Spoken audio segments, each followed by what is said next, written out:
সুন্দর একটা হাদিস, পুরো ভিডিওটা দেখেন, ভালো লাগলে শেয়ার করে দিবেন।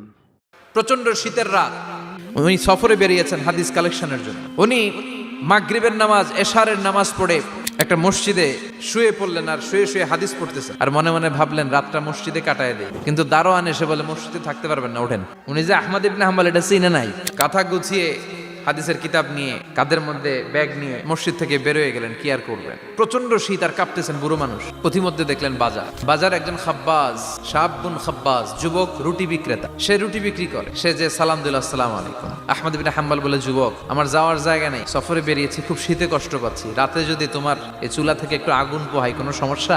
যুবক বলে, না না সমস্যা না, আহলান ওয়া সাহলান, বস আমদেদ, আসেন আসেন, আপনি আগুন পোহাইলে আমার সমস্যা কি? আল্লাহ শুকরিয়া করে উনি বসলেন আর আগুন পোহাচ্ছেন। আর খেয়াল করলেন যুবক রুটি বানায় আর পরে আস্তাগফিরুল্লাহ, রুটির দলা বানায় পরে আস্তাগফিরুল্লাহ, খামির বানায় আর পরে আস্তাগফিরুল্লাহ, খালি এইটাই পড়তেছে। ইমাম আহমদ ইবনে হাম্বল তো অবাক, কিরে এটা আবার কেমন যুবক, খালি আস্তাগফিরুল্লাহ। উনি প্রশ্ন করলেন, যুবক ঘটনা কি? আসার পর থেকেই তোমার দেখতেছি তুমি রুটি বানাও, রুটি বিক্রি করো আর পড়ো আস্তাগফিরুল্লাহ।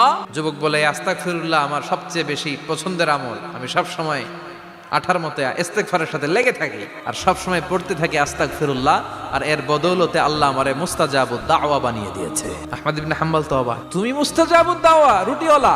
আমি এত বছর হাদিস পড়াই, আমিও তো মুস্তাজাবুদ দাওয়া না, তুমি দোয়া করলে সব কবুল হয়ে যায়? যুবক বলে, না আনা মুস্তাজাবুদ দাওয়া, আমি আমার জীবনে যত দোয়া করেছি কবুল করে নিয়েছে কে? সব দোয়া কবুল করে নিয়েছে আল্লাহ, একটা দোয়া ছাড়া। কি সেই দোয়া?